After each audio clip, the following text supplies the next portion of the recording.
The newly established Professional Women's Hockey League has unveiled its original 6 franchises. The league will debut with franchises based in NHL markets with track records of supporting the women's game. Boston, New York City's tri state area, and Minneapolis, St. Paul were the U.S. sites selected as homes for the yet to be named teams. The Canadian franchises will be based in Toronto, Montreal, and Ottawa.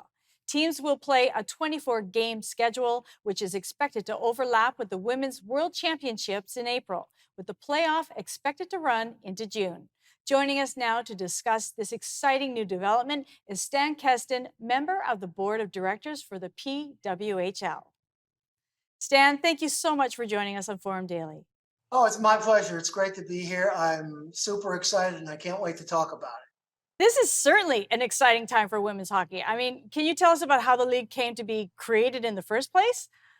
Yeah, about a year ago, Billie Jean King and Alana Kloss, who are partners of ours in a lot of our ventures, had established a relationship with the PWHPA. As you know, there were 2 different groups that couldn't come together for whatever reason. And they discussed with Mark Walter, who is our senior partner, and he wanted to go in on it. So we did that. It was about November that Mark came to me and said, Stan, could you get this done? So that's when I got involved, and we worked hard on it every day since then. We had a collective bargaining agreement. We wound up making the deal with the PHF. And now here we are with the one and only league in the world for all of hockey's best elite women hockey players to play against each other. And it couldn't be a more exciting time for us. Now, the first markets chosen for the league are what many would consider strong hockey markets. Can you walk us through how and why these markets were selected? Well, I think it's obvious. All 6 of these markets have demonstrated support for hockey and even support for women's hockey. And but I could say that about a dozen teams right now, a dozen cities.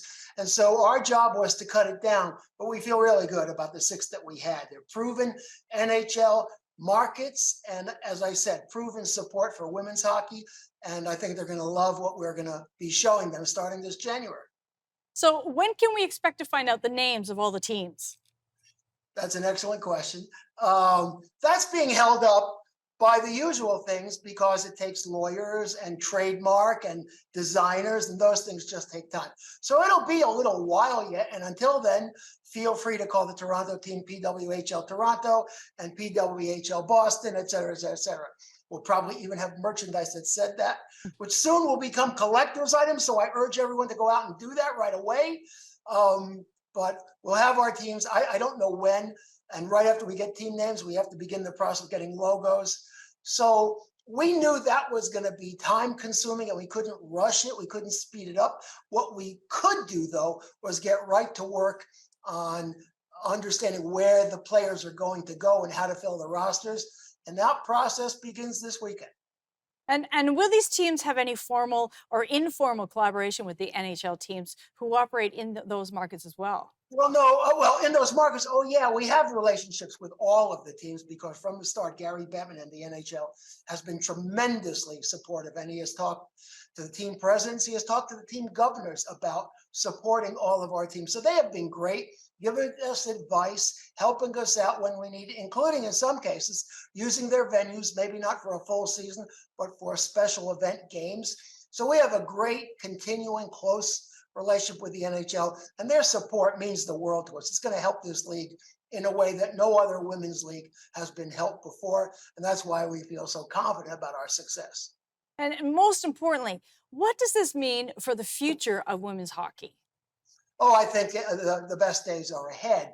We're starting with 6 teams because we want to get our formula right. We want to understand how to put a team in a new city, how to build a schedule, how to get the people that you need in every place. But once we have that down, say after a year or 2, we absolutely expect to expand. We expect to be across the continent eventually, just like all professional leagues are. And that's what this is. This is a major league professional league for women's hockey, the first of its kind, and we expect it to be everywhere very soon.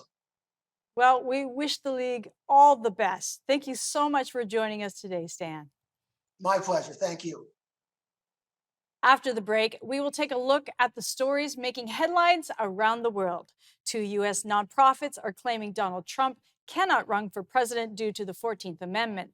Vladimir Putin and Kim Jong-un have exchanged letters over munition sales. A Republican Guard chief has been appointed Gabon's new leader. And Niger's military regime has ordered police to expel the French ambassador.